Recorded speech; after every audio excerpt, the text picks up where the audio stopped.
இந்த படத்துக்கு தடை காரணமே வந்து விஜய் தான். 33 ஆண்டுகள்ல வசனம் எழுதாத விஜய் வந்து இந்த படத்துக்கு அவர் வந்து வசனம் எழுதுறாரு. அத ஜனநாயகன் படத்துல விஜய் ஆமா, இந்த படத்துல பாத்தீங்கன்னா விஜயோட பேரே வந்து டிவிகே தான். தளபதி வெற்றி கொண்டான். இஸ்லாமியர்கள் வந்து ரொம்ப மோசமா இதுல வந்து சித்தரிக்கிறதா ஒரு காட்சி வந்து வருது. இதுக்கு முன்னாடி நிறைய படங்களை வந்து இஸ்லாமியர்கள் வந்து தீவிரவாதி மாதிரி பாத்தீங்கன்னா ஒரு பீஸ்ட் துப்பாக்கி எல்லாத்துலயுமே அப்படிதான் வந்து காட்டுவார். அந்த வன்மம் வந்து இவருக்கு இன்னும் அடங்கவே இல்லை. இப்ப அரசியலுக்கு வந்துட்டாரு, சிறுபான்மையின் பாதுகாவலர்னு சொல்லிக்கிறாரு. இப்ப போய் அந்த படத்துல வந்து டைலாக் வைப்பாரா? இவர் என்ன நினைச்சுக்கிறாருன்னா, நான் வந்து பக்கா மாசுன்றாரு, நீ பக்கா லூஸ்ன்றதை ஒரு இடத்துல ப்ரூவ் பண்ணிட்டே இருக்க. புலி படத்துல வந்து வாங்கின வருமானத்தை வந்து மறைச்சிருக்காரு. எல்லா படங்கள்லயும் நடந்திருக்கு. இப்பதான் பாத்தீங்கன்னா உங்க குடும்பி ஒன்னொன்னா நீங்களே எதுவுமே சிபிஐ எங்க மச்சான் மாமா பிஜேபி எங்களை பாத்துக்கன்னு சொல்லிட்டு நீங்க போனதோட விளைவு தோண்ட வந்துட்டே இருக்கு. உங்களை பத்தின புகார்கள் வந்து பணத்தை கட்டுற அயோக்கிய ராஸ்கள் தானே சொல்லியிருக்காங்க. 1.5 கோடி ரூபாய் இப்ப ஒரு கட்டி ஆகணும், இல்லைன்னா நடவடிக்கை 100% கட்ட. அதான் சொல்றாங்க, ஊழல் பத்தி பேசுறதுக்கு விஜய்க்கு என்ன அருகதை இருக்குன்னு நான் கேட்கிறேன். சோனியா அருண்குமார் ஒரு பொண்ணு ஒரு ட்வீட் வந்து எழுதுறாங்க. ஆதவர்ஜனா குறித்து அவ்வளவு கேள்விகள் வந்து கேட்கறாங்க. என் மேல வந்து ஒரு பர்சனல் அட்டாக் வந்து பண்றாரு, ஜான் ஆரோக்கியசாமி பண்றாரு. அது குறித்து உங்ககிட்ட நான் சொன்ன ஒரு வார்த்தை கூட நீங்க கேட்கவில்லை. தாவேகா ஆட்களே எங்களை அபியூஸ் பண்றாங்க. இது குறித்து நீங்க வந்து என்ன நடவடிக்கை எடுத்தீங்கன்னு சொல்லிட்டு சோனியா அருண்குமார் வந்து நீ கேட்கறாங்க. நயனா நாகேந்திரன் இருக்காங்களா, அவரோட பர்சனல் மீடியா கோஆர்டினேட்டர் ஒரு தம்பி வந்திருக்காரு, அஜய். அவர் பேர் வந்து அஜய். அவர் யாரை போய் மீட் பண்றாருன்னா மிஸ்டர் விஜயை வந்து மீட் பண்ண. ரசிகரா போய் பார்த்துருக்கலாம் விஜய. இப்ப நானும் விஜய் ரசிகர் தான். விஜய்க்கு எதிரான நிலைப்பாடுல நான் இருக்கேன். நான் போனா வந்து விஜயோட வீட்லயோ இல்ல தாவேக அலுவலகத்துல என்ன உள்ள விட்டுருவாங்களா? எங்க கூட்டணி பத்தி பேச முடியுது? பேசினா டெல்லியில இருந்து வந்துடுறாங்க. அதுக்கு என்ன பொருள்? பாஜக கூப்பிட்டு மிரட்டுறாங்கன்றத ஓப்பனா சொல்லாம அது சொல்றது நல்லது இல்லைன்னு சொல்றாரு. ஆதவர்ஜனா பாத்தீங்கன்னா எழுச்சி தமிழர் திருமாவளவன் அவர்கள் குறித்து அந்த கட்சி குறித்து அந்த கட்சியில் இருக்கிறதே மொத்தம் 20 பேர் தான். அந்த 20 பேரும் திமுக இருக்கான்னு சொன்னது. இன்னைக்கு வந்து மன்னிப்பு கேட்கறீங்களா? மன்னிப்புன்னு எடுத்துக்கணுமா? ஆமா, மன்னிப்பு தாங்க. விஜயோட வேட்டை நாய் தான் பாத்தீங்கன்னா ஆதவர்ஜனா. அடிக்கிறதும் வந்து விஜய் சொல்லி தான் செய்யறாரு. விஜய் சொல்லி தான். விஜயை தூக்கிட்டு ஒரு தலித் முதலமைச்சர் சொல்ல சொல்லுங்களா பாப்பா ஆதவர்ஜனாவை. ட்ரைப்ஸ் நேயர்களுக்கு வணக்கம். இன்றைய நிகழ்ச்சியில் நம்மோடு பேச தமிழக வெற்றி கழகத்தின் முன்னாள் நிர்வாகி திரு மணிகண்டன் வீராசாமி அவர்கள் இணைந்துள்ளார். வாருங்கள், அவரோடு பேசுவோம். வணக்கம். வணக்கம் தோழர். இன்னைக்கு ஜனநாயகன் படத்தோட அந்த வழக்கு உயர்நீதிமன்றத்தில் தலைமை நீதிபதியோட அமர்வு, 2 நீதிபதிகள் கொண்ட அமர்வு வந்து ஏற்கனவே கொடுத்த தனி நீதிபதியோட தீர்ப்பை வந்து உத்தரவை வந்து ரத்து பண்ணியிருக்காங்க. அதாவது அந்த படத்தை ரிலீஸ் பண்ணலாம் அப்படின்னு கொடுக்கப்பட்ட சென்சார் கொடுக்கணும் அப்படின்னு சொல்லி கொடுக்கப்பட்ட உத்தரவை வந்து ரத்து செஞ்சுருக்கிறாங்க. அது மட்டும் இல்லாமல் இதுக்கப்புறம் அந்த படத்தை வெளியிடுறதுன்றது ரொம்ப சிரமம். எலெக்ஷனுக்கு முன்னாடி வெளியிட வாய்ப்பு இல்லை. எலெக்ஷன் இது அனௌன்ஸ் பண்ணிட்டாங்கன்னா அதுக்கப்புறம் அந்த படத்தை வெளியிட முடியாது. அப்போது எலெக்ஷனுக்கு அப்புறம் தான் அந்த படம் வரும் அப்படின்ற ஒரு டாக் இருக்குது. அது மட்டும் இல்லாமல் இந்த சிக்கலுக்கு காரணமே விஜய் தான். தேவையில்லாத ஒரு அனுதாபம் தேடுறதுக்காகவும், அது மட்டும் இல்லாமல் ஒரு பப்ளிசிட்டி மற்றதில் வச்சு எப்படி பப்ளிசிட்டி பண்ணுறாங்களோ இது சென்சார் போர்டை வச்சு ஒரு பப்ளிசிட்டி எடுத்துடலாம், தங்களை ஒழுங்குமுறைக்கு ஆளாகிற மாதிரி ஒரு பப்ளிசிட்டியை உருவாக்கலாம் அப்படின்றதுக்காக அவங்க எடுத்த முயற்சி தான் இது. ரிவ்யூ கமிட்டிக்கு போயிருந்தா இது ஒரு பிரச்சனையே கிடையாது, அப்பயே முடிஞ்சிருக்கும் அப்படின்னு சொல்லி முன்னாள் சென்சார் போர்டில் இருந்த நிர்வாகிகளும் சரி, இல்லை தயாரிப்பாளர்களும் சரி, திரைப்படத்துறை தயாரிப்பாளர்களும் சரி, இவங்க எல்லாம் கருத்து சொல்கிறாங்க. நீங்கள் இதை எப்படி பார்க்குறீங்க? நான் இப்போ நம்ம நேர்காணலுக்கு வரது முன்னாடி கூட ஒரு முக்கியமான தயாரிப்பாளர்கிட்ட நான் வந்து பேசினேன். அவர் பார்த்தீங்கன்னா சென்சார் போர்டில் உறுப்பினராக இருந்தவர். ஸோ அவர் வந்து நிறைய தகவல் சொல்லும்போது நமக்கு அந்த தகவல்லாம் வந்து அதிர்ச்சியும் ஆச்சரியத்தையும் வந்து ஏற்படுது. இந்த வழக்கோட சாராம்சம் என்னன்னு பார்த்தீங்கன்னா, இவங்க பார்த்தீங்கன்னா இந்த படத்துக்கு UNA சர்டிஃபிகேட் கேட்டு சென்சார் போர்டுக்கு வந்து போகிறாங்க.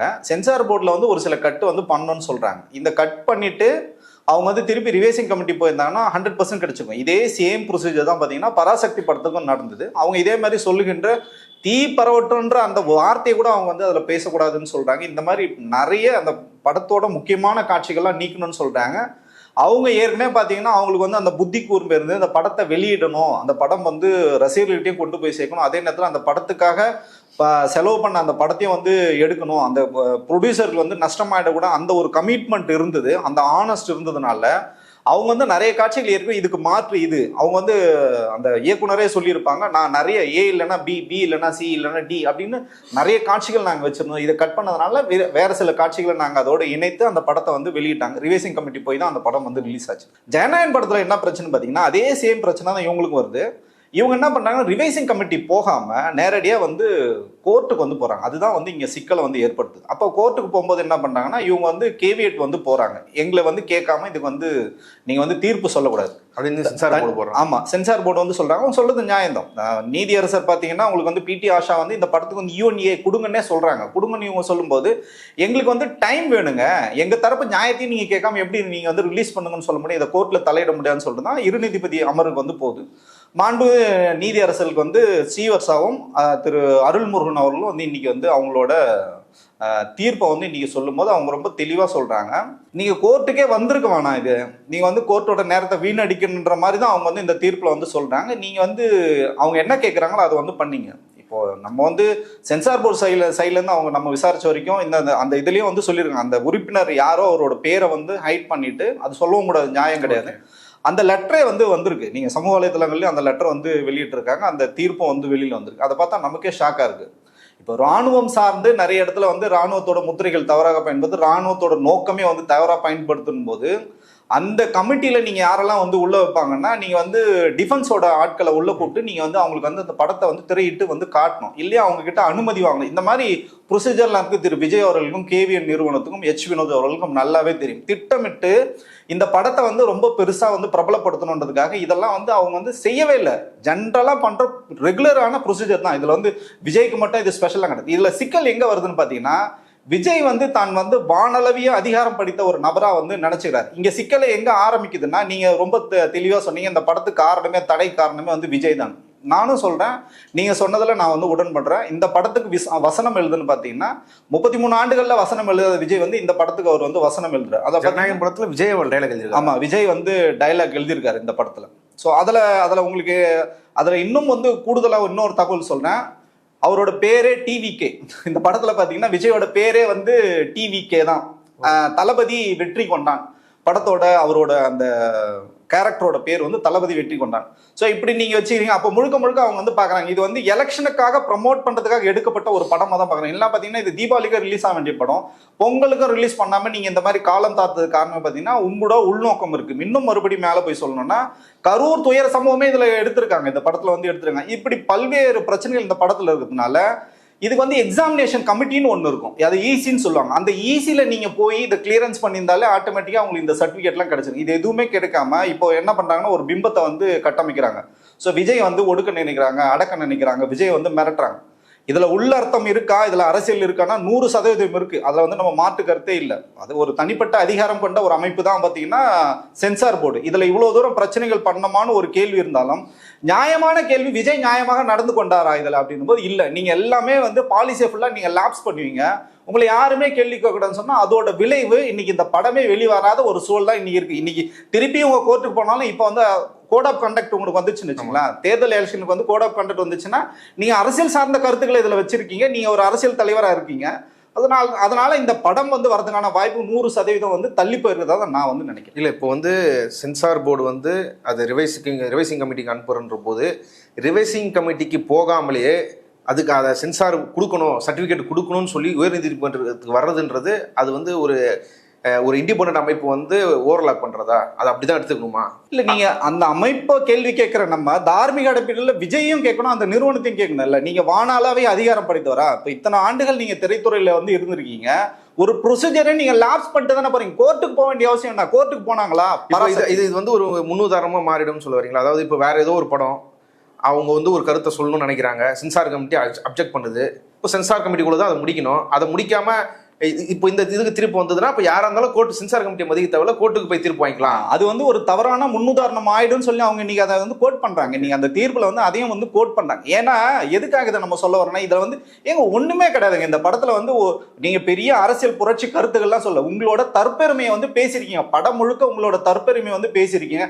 காஷ்மீர் ஃபைல் மாதிரி படமும் கேரளா ஸ்டோரிஸ் மாதிரி படங்களே இங்க ரிலீஸ் ஆயிட்டு இருக்குங்க.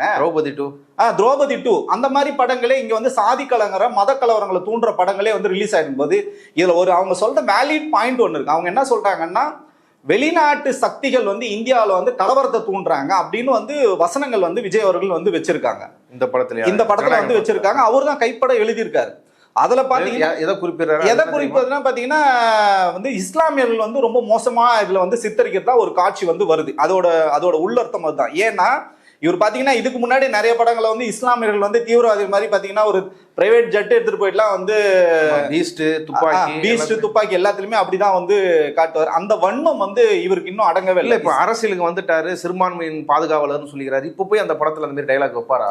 ஏங்க, இதுதாங்க அவரோட ஒரிஜினல் முகம். இதுதாங்க விஜயோட ஒரிஜினல் முகம் வந்து இதுதான். நம்ம தான் நினைச்சிட்டு இருக்கோம் அவர் சிறுபான்மையின் காவலர் அப்படிலாம் சொல்றோம். அவர் ஒரு காலம் அப்படி சிறுபான்மையின் காவலர் நின்னதே இல்லை, எதுக்குமே நின்னதே கிடையாது. ஸோ அதனால இந்த படம் வந்து சர்ச்சைக்குள்ளதா இருக்கு. இப்பவும் பாத்தீங்கன்னா அவுட் ஆஃப் த கோர்ட் இவங்க முடிக்கணும்னா இந்த படம் வந்து வெளியாகிறதுக்கான வாய்ப்பு இருக்கு. இப்போ இது வந்து தனக்கு ஒரு அனுதாபம் பண்ணும், அதாவது சென்ட்ரல் கவர்மெண்ட் நம்மள ஒடுக்குது, யூனியன் கவர்மெண்ட் ஒடுக்குது, சென்சார் போர்டு ஒடுக்குது இப்படின்றது ப்ரொஜெக்ஷனை வரணும் அப்படின்றதுக்காக ஒரு பண்ணதான் சொல்றீங்க. அது வந்து சக்சஸ் ஆயிடுச்சா இல்ல அதுவே ஒரு ட்ராப்பா மாட்டிக்கிட்டாரா? இப்போ அவருக்கு பேக் ஃபயர் ஆயிடுச்சு. அது இவர் எடுத்து வைக்கின்ற அடிகள் எல்லாமே தவறான அடிகள் தான். அதான் சொல்றேனே, இவர் என்ன நினைச்சுக்கிறாருன்னா நான் வந்து பக்கா மாசுன்றாரு. நீ பக்கா லூசுன்றதை ஒரு இடத்துல ப்ரூவ் பண்ணிட்டே இருக்க. ஒரு படம் எடுக்கணும்னா உன்னோட சொந்த படமா இருந்தா பிரச்சனை இல்லைங்க. நீங்க வந்து ஒரு படத்துல நடிக்கிறீங்கன்னா அவங்களோட வாழ்வாதாரம் என்னாச்சு? எத்தனையோ தயாரிப்பாளர்கள் நீங்க நடுரோட்ல விட்டுருக்கீங்க. அந்த வரிசையில வந்து கேவிஎன் பட நிறுவனம் வந்து இணைந்திருக்கு உள்ளபடியே ஒரு கால் ஷீட் தரதா இருந்தா 200 கோடி ரூபா 250 கோடி ரூபா சம்பளம் கொடுக்கறதுக்கு இப்போ தயாரிப்பாளர்கள் காத்துட்டு இருக்கிறாங்கன்ற மாதிரி பல பேர் சொல்றாங்க. நீங்க பல பேரை வந்து உதாரணத்துக்கு என்னோட நண்பருங்க செல்வகுமார் வந்து பிடி செல்வகுமார் வந்து புலிப்படம் எடுத்தாருங்க. புலிப்படம் வந்து நஷ்டமாயிடுச்சுங்க. வாங்கின பணத்தை திருப்பி கொடுக்கல. இதுலயும் அந்த படத்துல வந்து வருமானத்தை வந்து ஒரு 15 கோடி ரூபாய் ஏமாத்தான் இன்னைக்கு வரைக்கும் வழக்கு போயிட்டு இருக்குங்க. நீங்க வெளிநாட்டுல இருந்து கார் இறக்கும் போதுங்க அதுவும் வழக்கு இன்னைக்கு வரைக்கும் இருக்கு. நீங்க எந்த விதத்துல நீங்க நேர்மையா நடந்துக்கிட்டு ஏதாவது ஒரு படம் எங்க ஃப்ரெண்ட்ஸ் பட தயாரிப்பாளர் வந்து ஃபீல்டை விட்டே போயிட்டாருங்க. அவர் யாரை வாழ வச்சார்? ஒரே ஒரு தயாரிப்பாளர் வாழ வச்சாருன்னு சொல்லுங்க. விஜயோட இருந்ததெல்லாம் நான் சொல்றேங்க. நான் என்ன சொல்றேன்னா ஒரு நேர்மை கிடையாதுன்னு சொல்ல வரேன். நான் அதுக்காக வந்து விஜயை நான் வந்து குற்றம் சொல்லணுன்றதுக்காக சொல்ல. மற்ற பிற நடிகர்களையும் நாங்கள் சினிமா இண்டஸ்ட்ரியில பார்த்துட்டு இருக்கோங்க. எல்லாரும் டிரான்ஸ்பரன்சியா இருக்காங்க. அந்த சினிமாவுக்கு வந்து உண்மையா இருக்காங்க. 6 மணிக்கு மேல ஷூட் கூட நடிக்க மாட்டாருங்க இவரு. 6 மணிக்கு மேல நீங்க எத்தனாயிரம் கோடி வந்து நீங்க போட்டு எத்தனை 100 கோடிகள் போட்டு நீங்க செட்டு போட்டதுனால 6 மணிக்கு மேல ஷூட்டிங் வரமாட்டார் அவ்வளவுதான். அதே திரு ரஜினிகாந்த் அவர்கள் கமலஹாசனும் அப்படி கிடையாதுங்க. அந்த திரைத்துறையை வந்து நேசிக்கிறாங்க. நீங்க வந்து திரைத்துறையை வந்து தவறா உங்களோட சொந்த சுய லாபத்துக்கு பயன்படுத்துற விளைவு இன்னைக்கு வந்து படமும் ரிலீஸ் ஆகல. உங்களுக்கு அரசியல் வாழ்க்கையை இன்னைக்கு கேள்விக்குறியா நிற்குது. பணம் விஷயத்துல அவ்வளோ இதுவா இருப்பாருன்னு சொல்றீங்க. ஓகே, அவர் தனிப்பட்ட படம் வருமானம் அதுல அவர் எப்படி இருக்கிறது அது சரியா தப்பான்றது மாறலுக்குள்ள போகுது. 2வது ஆனா இப்போ அரசியலுக்கு வராரு. அரசியலுக்கு வந்த பிறகு ஆட்சி நடத்தும் போது எந்த எதிர்பார்ப்பும் இல்லாத வந்த ஒருவன் தனக்கு கீழே ஏதோ ஒரு ஊழல் நடக்குதுன்னா நான் சும்மா இருப்பேனா தட்டி கேட்காம ஏற்கனவே புரிஞ்சவங்க எல்லாம் ஊழல் ஆட்சி புரிஞ்சவங்க. இந்த ஆட்சியில ஊழல் சுத்தமா இருக்காதுன்ற ஒரு வாக்குறுதிக்குள்ள போறாரு. அரசியல் அதை நம்பலாமா? இல்லை, இது வந்து பார்த்தீங்கன்னா ஜனநாயக நேரத்தில் வசனம் தான் அவர் அந்த அன்னைக்கு வந்து அவரோட அந்த தொண்டர்கள் சந்திப்பு இருக்குது பார்த்தீங்கன்னா நிர்வாகிகள் கூட்டத்தில் பேசின அந்த வாசகத்தை நீங்கள் கோட் பண்ணி சொல்கிறீங்க. இது அந்த படத்தில் அவர் வச்சிருக்க வசனம் தான் அது. ஏன்னா விஜயோட நான் பயணப்பட்டிருக்கேன். அது அவர் எழுதுனதா வேற யாரும் எழுதுனதா? இல்லை, அது அவரோட சொந்த வசனம் தான். அதனால தான் அவர் தெளிவு. அதை கூட பார்த்தீங்கன்னா செய்வான் அப்படின்றாரு. அப்படின்னா அவர் செய்வாருன்னு நீங்கள் வந்து நம்பிடக்கூடாது. இப்ப கார் கொடுப்பதும் லட்சியம்னா அவங்க தான் வாங்கிக்கணும். இவர் கொடுப்பாருல்ல, அது வந்து நல்லா நீங்க வந்து உள்ள அர்த்தத்தை புரிஞ்சு. அதனாலதான் அவர் ரொம்ப தெளிவா தான் பேசுறாரு. நம்ம தான் நினைச்சிட்டு இருக்கோம் அவர் பேச தெரியாம. அவருக்கு ரொம்ப தெளிவா தான் சொல்றாரு. ஊழல் செய்வாங்க அப்படின்னு தான் சொல்றாங்க. நான் ஊழல் செய்ய மாட்டேன்னு சொல்ல. அப்படி ஊழல் செய்யறவர தான் பல்வேறு ஊழல் குற்றச்சாட்டுகள் நானே சுமத்தி இருக்கேன். பொறுப்பாளர்கள் வந்து பணம் வாங்கிட்டு தான் போடுறாங்க. டிக்கெட் வந்து ஒன்றும் இல்லைங்க. ஜனநாயகன் படத்துக்கு வாங்கின டிக்கெட் படமே ரிலீஸ் ஆகலைங்க. 5000 10,000 வித்துட்டாங்க. அதெல்லாம் விஜய்க்கு தெரியுமா? எது அவர் என்ன பச்சை குழந்தையா சொல்லுங்க, இல்ல வந்து வேற ஒரு உலகத்துல இருக்காரா, இல்ல வந்து அவர் வந்து என்ன சொல்றதுன்னா தன்னிலை மறந்து இருக்கிறாரான்னு நம்ம கேட்க வேண்டியது. எதுவுமே விஜய்க்கு தெரியாதுன்னா இப்ப இதெல்லாம் மட்டும் எப்படிங்க விஜய்க்கு தெரியுது? இப்போ அவர் மேல என்ன குறிப்பிட்ட குற்றச்சாட்டுகள்? இப்போ ஒரு 15 கோடி ரூபாய்க்கு வந்து ஃபைன்லாம் போட்டிருக்கிறாங்களே, அது எந்த அளவுக்கு உண்மை? ஆமா, வருமானத்தை மறைச்சிருக்காரு. புலிப்படத்துல வந்து வாங்கின வருமானத்தை வந்து மறைச்சிருக்காரு. எல்லா படங்கள்லயும் நடந்திருக்கு. இப்பதான் பாத்தீங்கன்னா உங்க குடும்பம் ஒன்னொன்னா நீங்களே எதுவுமே சிபிஐ எங்க மச்சான் மாமா பிஜேபி எங்களை பாத்துக்கன்னு சொல்லிட்டு நீங்க போனதோட விளைவு தோண்ட வந்துட்டே இருக்கு. உங்களை பத்தின புகார்கள் வந்துகிட்டே இருந்தா இதெல்லாம் பாத்தீங்கன்னா உங்களை வந்து அவங்க கட்டுக்குள்ள வச்சுக்கிறதான ஒரு ஆயுதமா வந்து பயன்படுத்தும். கோர்ட்ல வந்து அது நிரூபிக்கப்படுதா? ஒரு முறைகேடா வந்து அதுக்கான வரியை கட்டாம மறைச்சிருக்கிறாருன்னு நிரூபிக்கப்பட்டுச்சா? ஆமாங்க, கோர்ட்ல தான் சொல்லியிருக்காங்க. இவர் வந்து திருப்பி வந்து எக்ஸம்ஷன் கேட்கிறாரு. எங்களுக்கு வந்து அதுல இருந்து என்ன விடுதலை பண்ண முடியாது, பணத்தை கட்டுற அயோக்கிய ராஸ்கல் தானே சொல்லியிருக்காங்க. 1.5 கோடி ரூபாய் இப்போ ஒரு கட்டி ஆகணும், இல்லைன்னா நடவடிக்கை 100% கட்டணும். அதான் சொல்றேங்க. ஊழல் பத்தி பேசுறதுக்கு விஜய்க்கு என்ன அருகதை இருக்குன்னு நான் கேட்கிறேன். நீங்க அரசியல் கட்சி ஆரம்பிக்கிறதுக்கு முன்னாடி நீங்க வந்து இந்த மாதிரி ஊழல்கள் நீங்க பண்ணீங்கன்னா நீங்க தமிழ்நாட்டு மக்கள் குறித்தோ நான் என்ன கேட்கறேன்னா ரொம்ப டைரக்டா கேட்கிறேன். உங்களை பார்க்க வந்த 41 பேர் இறந்து போனதுக்கே நான் பொறுப்பு இல்லைன்னு சொல்ற விஜய், நான் தமிழ்நாட்டை நாளைக்கு பொறுப்பா நான் வந்து ஆட்சி பண்ணுவேன், ஊழலே பண்ண மாட்டேன், என் கண்காணிப்புல இருக்கணும். உன் கண்காணிப்புல கட்சி நாசமா போச்சு. இன்னைக்கு தமிழக வெற்றி கழகம் உங்களோட கண்காணிப்புல இருக்கா? இன்னைக்கு புசியானது பண்ற அட்டூழியங்கள்லாம் அவ்வளவு இருக்கு. ஒரு சின்ன பொண்ணுங்க சோனியா அருண்குமார்னு ஒரு பொண்ணு ஒரு ட்வீட் வந்து எழுதுறாங்க.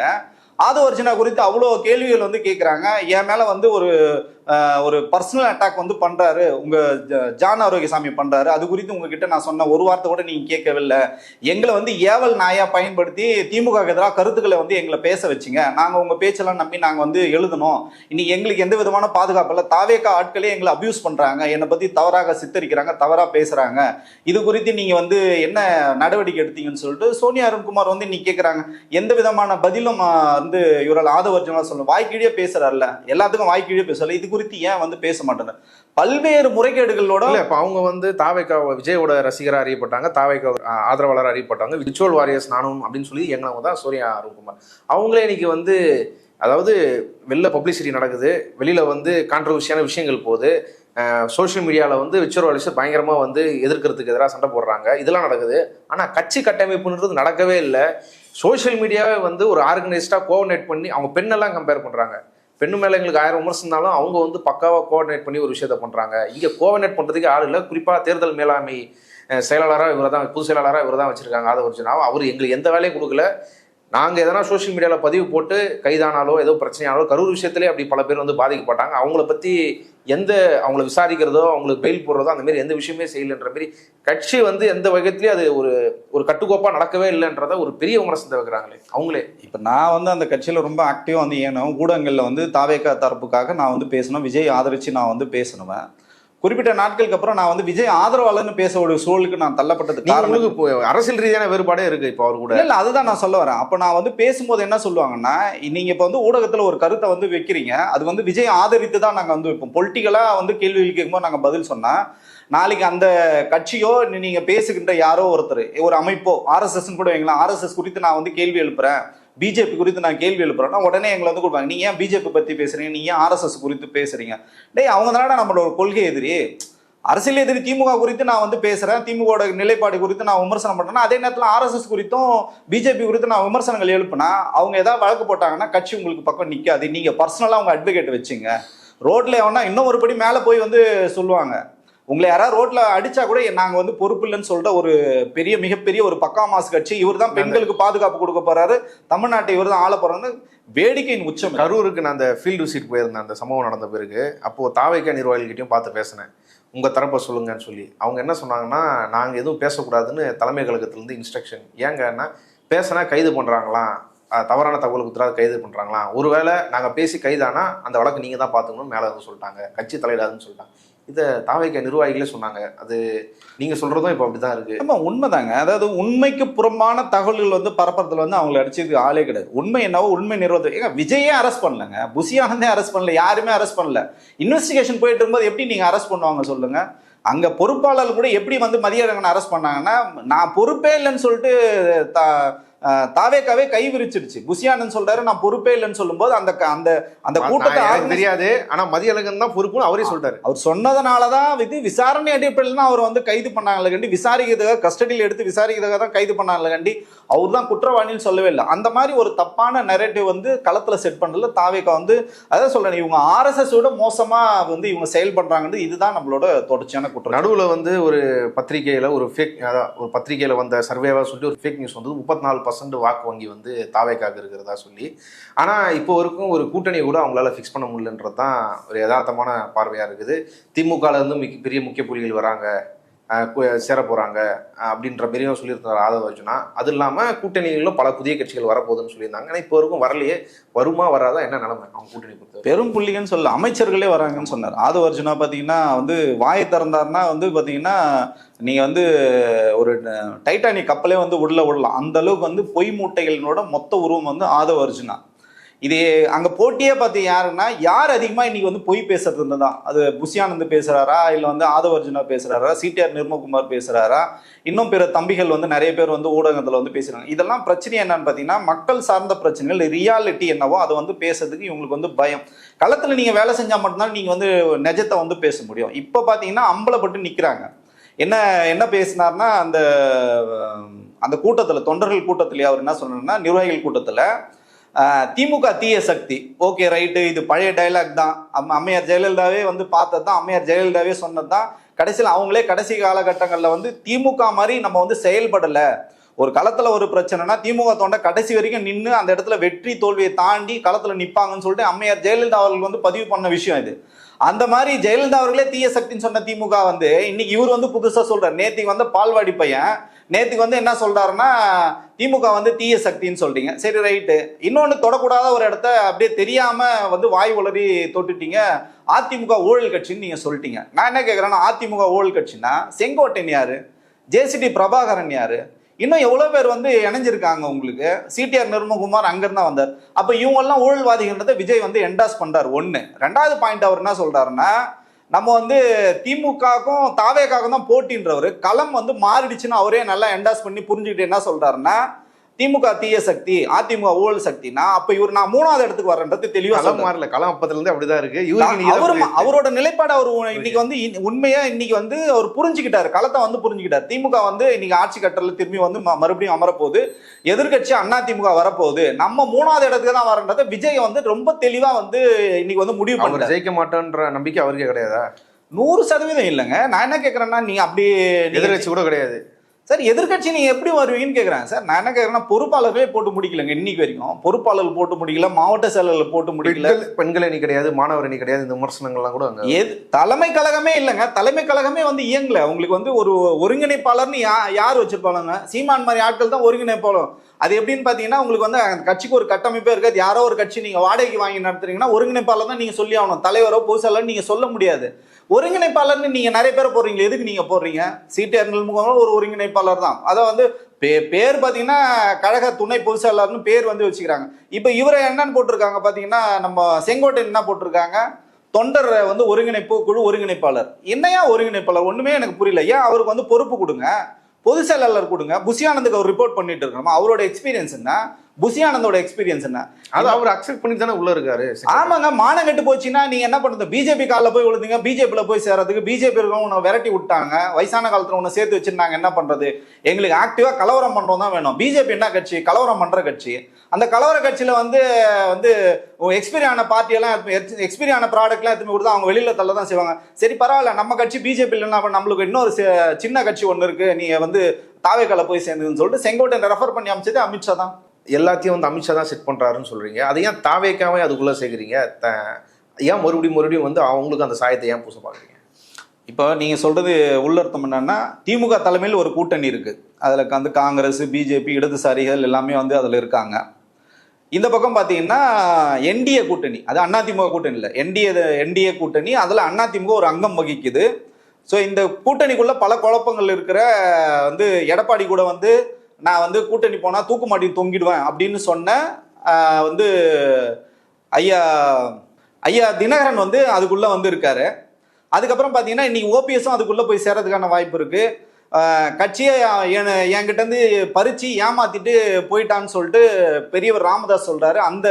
அந்த கட்சி தான் பாத்தீங்கன்னா பாமகவானே தெரியாத ஒரு கட்சி வந்து அதுக்குள்ள போயிருக்கு. இவங்க எல்லாம் நீங்க பாத்தீங்கன்னா கோர்வையா இவங்களுக்கு எல்லாம் பாத்தீங்கன்னா சிபிஐ வழக்கு இருக்கு. இப்ப நீங்க பாத்தீங்கன்னா இப்ப தனியா நிக்கிறாரு. இப்ப பாத்தீங்கன்னா போட்டி வந்து 2 பேருக்கு தானே இருக்கு. பிஜேபி கூட்டணியில அதிமுக இருந்தாலும் இங்க திமுக தனியா இருக்கு. விஜய் வந்து தனியா நிக்கிறாரு அப்படின்னு நீங்க நினைக்கிறீங்களா? ஆனா விஜயும் பாஜகவும் ஒன்னாதான் வேலை செய்யறாங்கன்னு சொல்றது ஒரே ஒரு உதாரணம் உங்களுக்கு சொல்றேன். நேற்று பாத்தீங்கன்னா தமிழ்நாடு பிஜேபியோட தலைவர் அண்ணன் வந்து நயினார் நாகேந்திரன் இருக்காங்களா, அவரோட பர்சனல் மீடியா கோஆர்டினேட்டர் ஒரு தம்பி ஒருத்தருக்காரு அஜய், அவர் பேர் வந்து அஜய். அவர் யாரை போய் மீட் பண்றாருன்னா மிஸ்டர் விஜயை வந்து மீட் பண்ண. விஜய்னா நீ யாரோ விஜய் நினைச்சுக்காதீங்க, தாவேகா தலைவர் விஜய் வந்து நயினார் நாகேந்திரோட மீடியா கோஆர்டினேட்டர் வந்து மீட் பண்ணி 1 மணி நேரம் வந்து பேசியிருக்காங்க. என்ன பேச வேண்டிய அவசியம் இருக்கு? ஏங்க பிஜேபி உங்களுக்கு வந்து கொள்கை எதிரிங்க. ஒரு மாநில தலைவரோட கோஆர்டினேட்டர் எதுக்கு உங்களை போய் சந்திக்கிறாரு? அவர் ஒரு ரசிகரா போய் பார்த்துருக்கலாம்ல விஜய. இப்ப நீங்க சொல்றீங்கல்ல ஒரு ரசிகரா சந்திச்சிருப்பாருன்னு சொல்றீங்கல்ல. இப்ப நானும் விஜய் ரசிகர் தான். விஜய்க்கு எதிரான நிலைப்பாட்டுல நான் இருக்கேன். நான் போனா வந்து விஜயோட வீட்லயோ இல்ல தாவேக அலுவலகத்திலயோ என்ன உள்ள விட்டுருவாங்களா? நமக்கு எதிரான கருத்துக்களை வந்து பேசுறாரு மணிகண்டன் சாமி, ஒரு உள்ள விடாதீங்கன்னு சொல்லுவாங்கல்ல. அப்போ உங்களுக்கு எதிரான சித்தாந்தத்தை கொண்ட பிஜேபி அதோட மாநில தலைவர் நயினார் நாகேந்திரோட கோஆர்டினேட்டர் அஜய் வந்து விஜயோட அனுமதி இல்லாம அஜய் போய் மீட் பண்ணி 1 மணி நேரம் பேச வேண்டிய அவசியம் அப்படின்னா கள்ள கூட்டணி. இப்ப நான் சொல்றேன் பாத்தீங்களா, பிஜேபி வேறு கிடையாது, டிவிகே வேறு கிடையாது, எல்லாமே கள்ள கூட்டணி. இது வந்து ப்ரூஃப் ஆகுது.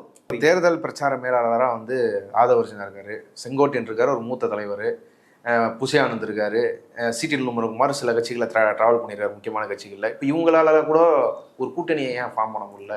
சார் சொந்த கட்சியில வேட்பாளரே இல்லைன்ற நீங்க கூட்டணிலாம் ரெண்டாவது. இப்ப நீங்க தனியா நிக்கணும்னு நீங்க முடிவு பண்ணா கூட 234 தொகுதிக்கு வேட்பாளர் வந்து கிடையாதுங்க. விஜய் நிக்க மாட்டேன்னு சொல்லிட்டு இருக்காரு. இன்னைக்கு வரைக்கும் நிக்க மாட்டேன், என்னை விட்டுருங்கன்னு சொல்லி கதறாரு. ஏன்னா அவருக்கு தெரியும் நின்னா டெபாசிட் கூட போயிடுன்னு சொல்லிட்டு. யாருமே அந்த மாதிரி ஒரு வேட்பாளர் இப்ப தொகுதிகளை நான் என்ன கேட்கறேன்னா, இங்க வந்து தமிழ்நாடு தலை குனியாது 234 தொகுதிகளுக்கும் வந்து சட்டமன்ற தொகுதிகள் வந்து பொறுப்பாளர்களே போட்டாருங்க. மாண்புமிகு தமிழ் முதல்வர் வந்து பொறுப்பாளர் அறிவிச்சு வேலை செய்ய ஆரம்பிச்சிட்டாங்க. மாண்புமிகு எதிர்கட்சி தலைவர் வந்து ஒரு ரவுண்டு போயிட்டு வந்துட்டாருங்க. எல்லா சுற்றுப்பயணமும் போயிட்டு வந்துட்டாங்க. இன்னைக்கு வந்து அவங்களுக்கு பிடிக்குதோ நிர்பந்தத்தின் காரணமாக இன்னைக்கு வந்து அவங்க என்டிஏ கூட்டணியில் போனாலும் ஒரு கூட்டணின்னு சொல்லிட்டு அவங்க வந்து ஃபார்ம் பண்ணிட்டாங்க. விஜய் என்ன பண்றாரு சொல்லுங்களேன்? படமோ உங்களுக்கு பிரச்சனை, படமோ வந்து உங்களுக்கு இல்லை, கட்சி ஆஃபீஸ்க்கும் நீங்க வர்றதில்ல, எதுவுமே இல்லாம நீங்க வந்து தனியா உட்காந்து உங்களை நம்பி யாருமே அதை வந்து பாத்தீங்கன்னா ஒரு புதுமையான ஒரு கட்சி புதுசா வந்து ஏதாவது பண்ணுன்னு சொல்லிட்டு நிறைய பேர் எதிர்பார்த்தாங்க. இவரோட செயல்பாடுனால யாருமே வரல. இப்போ தினகரன் அங்கே வருவாருன்னு சொல்லி செங்கோட்டையன் பெருசாக எதிர்பார்த்ததா சொன்னார். தினகரனே சொன்னார், என்னால் போக முடியலன்னாரு. இன்னைக்கு செங்கோட்டையன் அவர்கள் வந்து ஒரு ப்ரெஸ் மீட்ல எங்கெங்க கூட்டணி பத்தி பேச முடியுது, பேசினா டெல்லியில இருந்து வந்துடுறாங்க. அதுக்கு என்ன பொருள்? நாங்க ஒருத்தர்கிட்ட கூட்டணி போய் பேசுறோம், உடனே வந்து டெல்லியில இருந்து வந்துடுறாங்க அப்படின்னு வந்து சொல்றாரு. அதுக்கு என்ன பொருள்? அதுக்கு என்ன பொருள்னா, பாஜகல இருந்து வராங்க, அதுவே வந்து இடி வருது, வந்து உங்களுக்கு ஐடி ரைடு வருது, இப்போ வந்து சென்சார் போர்டு வந்து எங்களுக்கு வந்து முடக்குறாங்கன்றதான் மறைமுகமா சொல்றாரு. சிபிஐ விசாரணை. ஆமா, சிபிஐ விசாரணை, இது எல்லாமே வந்து அதுக்குள்ள வந்து அடங்க. அப்பனா நான் இதை வந்து சொல்லவே போறது இல்ல, நான் சொல்லாம இருக்கிறது எனக்கு நல்லதுன்றது. அப்பனா என்னன்னா, எக்கேடா கெட்டு போங்கடா. ஏன்னா இப்ப பாத்தீங்கன்னா அந்த இடத்துல செங்கோட்டையனுக்கு மரியாதை கிடையாது, நாஞ்சில் சம்பத்துக்கு மரியாதை இல்ல, புதுசா போய் சேர்ந்த யாருக்குமே அங்க மரியாதை. ஒரு அதிருப்தி மாரி இருக்கும். அது ஒன்றும் வெளியே சொல்லாமலே இருக்கணும், இல்ல முழுசா என்ன பிரச்சனை வச்சு அட்டாக் பண்ணணும், அட்டாக் பண்ணி அரசியல் பண்ணணும். வெளியே அட்டாக்கும் பண்ணாம முழுசா சொல்லாம இப்படி புலம்புறதுன்றது அதை இதெல்லாம் ஃபேஸ் பண்ற அளவுக்கு ஒரு கெப்பாபிலிட்டி வந்து தாவேகாக்கு இல்ல, தலைவருக்கு இல்லைன்ற மாதிரி. ஆமாங்க, அவரு விஜய்க்கும் இல்ல. அதே மாதிரி இன்னைக்கு போய் சேர்ந்திருக்கவங்க யாரெல்லாம் பாத்தீங்கன்னா எல்லாமே ஊழல்வாதிகள். இவங்க எல்லாம் வந்து வேற எங்கேயுமே வாய்ப்பு கிடைக்காம போய் சேர்ந்த பெரும் கூட்டம் தான் வந்து தாவேகள் இருக்கு. நீ தாவேல இருக்கா, நீ யாருன்னு பாத்தீங்கன்னா தாவேகள் இருந்து வெளியில வந்துட்டுறதுக்காக நான் இதை வந்து சொல்லவே இல்லை. அங்க எந்த விதமான கொள்கையும் கிடையாது, கோட்பாடும் கிடையாது, எதுவுமே கிடையாது.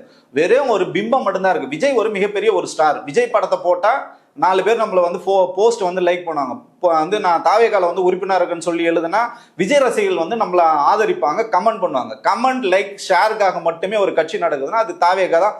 அந்த கட்சியில போய் வந்து செங்கோட்டையன் மாதிரி அரசியல்வாதிகள் அங்க போய் இந்த பசங்களுக்கு வந்து அடிபணிஞ்சு இருக்குது வந்து வேதனையின் உச்சம்.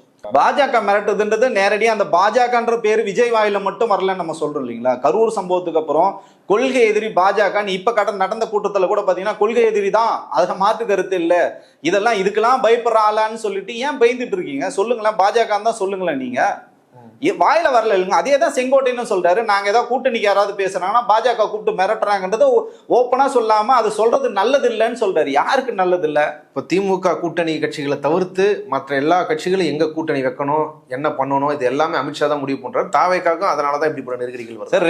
2 ரேஸ் தான் சார். இங்க பாத்தீங்கன்னா தமிழ்நாடு நலம் சார்ந்து ஒரு ரேஸ். அதுல பாத்தீங்கன்னா திமுக வந்து அந்த கூட்டணிகளை வந்து வழி நடத்துறாங்க. இந்த பக்கம் வந்து தமிழகத்தின் நலனுக்கு எதிரான ஒரு கூட்டணி. அது வந்து நீங்க வந்து பாஜகன்னு சொல்லிக்கிட்டாலும் சரி, அண்ணா திமுகன்னு சொல்லிட்டாலும், பாமகன்னு சொன்னாலும், நீங்க வந்து டிடிவி தினகரன் சொல்லிட்டா, இவங்க எல்லாம் பாத்தீங்கன்னா தமிழகத்தின் நலனுக்கு எதிராக இவங்களோட சொந்த பிரச்சனை வழக்குகளை காரணம் காட்டி அமித்ஷா காலடியில் விழுந்துட்டு அடிமையா போயிட்டாங்க.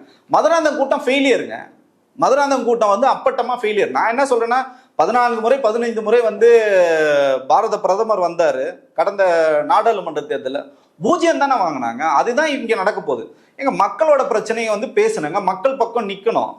திமுக மட்டும்தான் இன்னைக்கு களத்துல இருக்கு, வேற யாருமே இல்ல. சூரியன் வந்து மறைஞ்சிருச்சுன்னு ஒரு அற்பத்தனமான காரணங்கள் வந்து பேசுறாருங்க. ஒரு தமிழகத்தின் முதல்வராக இருந்திருக்காங்க, மாண்புமிகு எதிர்கட்சி தலைவராக இருக்காரு. அந்த எதிர்கட்சி தலைவருக்கான ஒரு ரோலை விட்டுட்டு எல்லாரும் பேசுறாங்க. அந்த போடியம் பின்னாடி பாத்தீங்கன்னா தாமரை தாங்க தெரியுது. எடப்பாடி பேசுறாரு, பின்னாடி தாமரை தான் இருக்கு.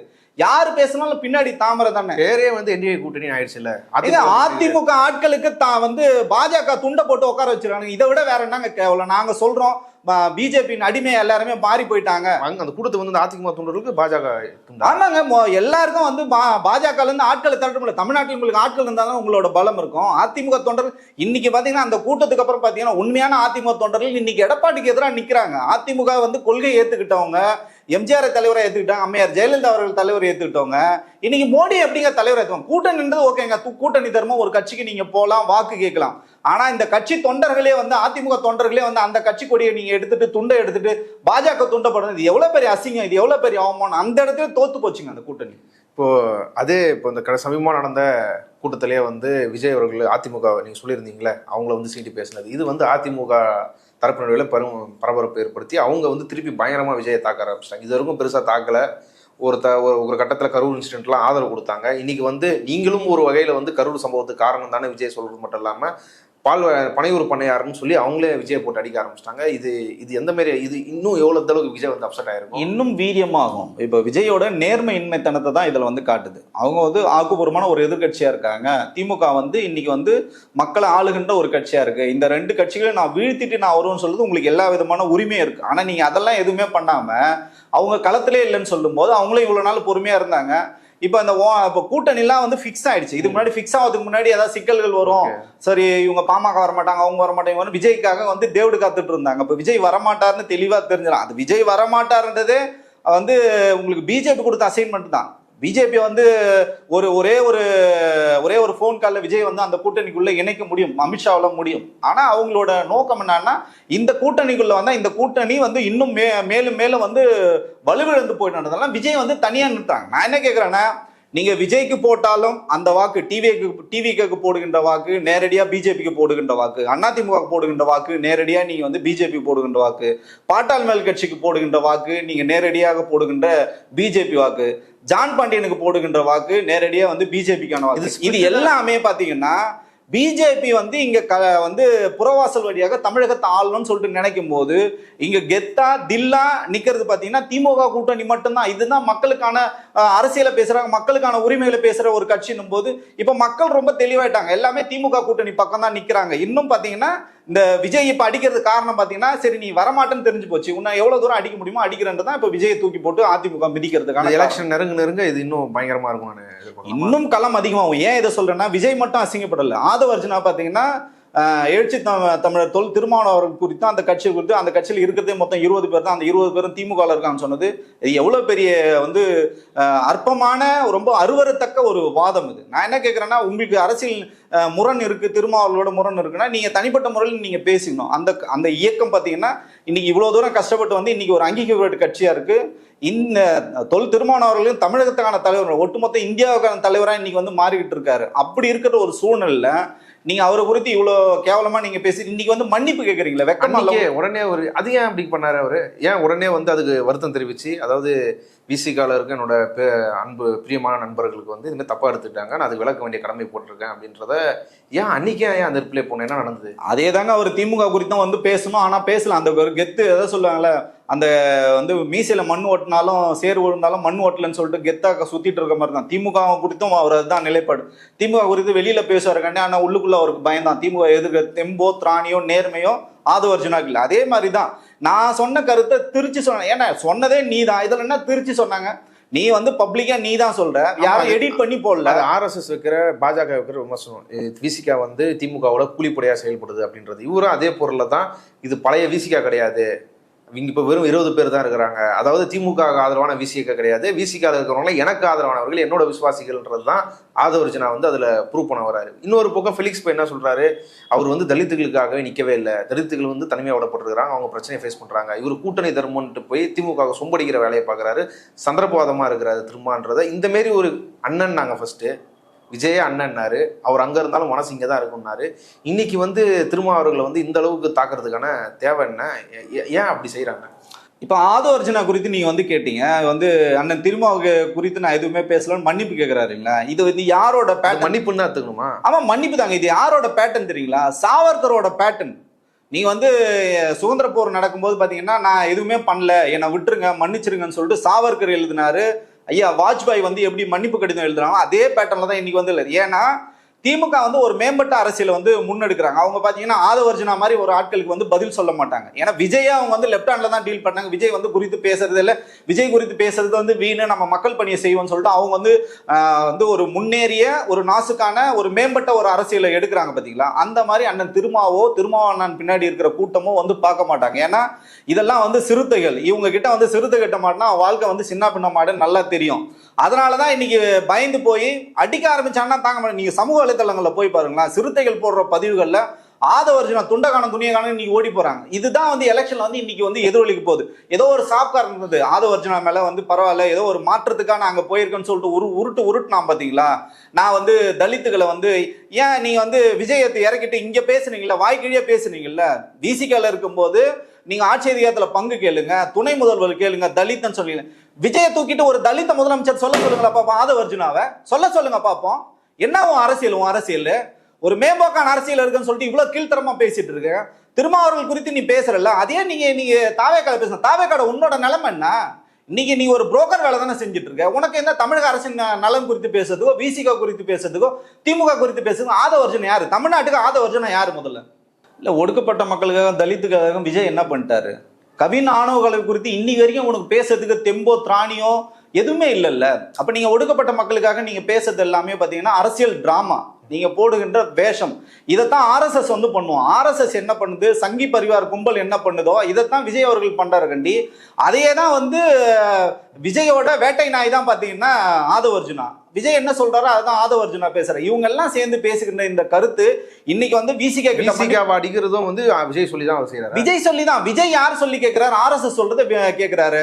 சோ நேரடியா வந்து ஆர்எஸ்எஸ் என்ன அஜெண்டா சொல்றாங்களோ அதைத்தானே களத்துல விஜயும் விஜயோட குழுக்களும் வந்து பேசிருக்காங்க. அதனால இன்னைக்கு வெட்ட வெளிச்சமா இருக்குங்க. போட்டியே 2 பேருக்கு தாங்க. ஒன்னு பாத்தீங்கன்னா திராவிட சித்தாந்தம், இன்னொன்னு பாத்தீங்கன்னா வலதுசாரி ஆர்எஸ்எஸ் சித்தாந்தம். ஆர்எஸ்எஸ் சித்தாந்தம் தமிழ்நாட்டுக்குள்ள வரணுமா அப்படின்னா அதிமுக கூட்டணியும் வலது சித்தாந்தத்தையும் ஆர்எஸ்எஸையும் தூக்கி பிடிக்குது. இந்த பக்கம் வந்து மக்கள் நலனை வந்து தூக்கி பிடிக்கிறது வந்து திமுக. இவங்க 2 பேருக்குள்ள தான் போட்டி. நீங்க வேணா சொல்லிக்கலாம் அதிமுக உள்ள இருக்குன்னு, ஆனா அதெல்லாம் கிடையவே கிடையாது. இது வந்து போட்டியே இப்படிதான் இருக்கு. தமிழக மக்கள் அதுக்கான தீர்வு சொல்லுவோம். இவ்வளவு நேரம் பல்வேறு செய்திகள் குறித்து உங்க கருத்துக்களை பகிர்ந்து கொண்டதுக்கு நன்றி. நன்றி தோழர்.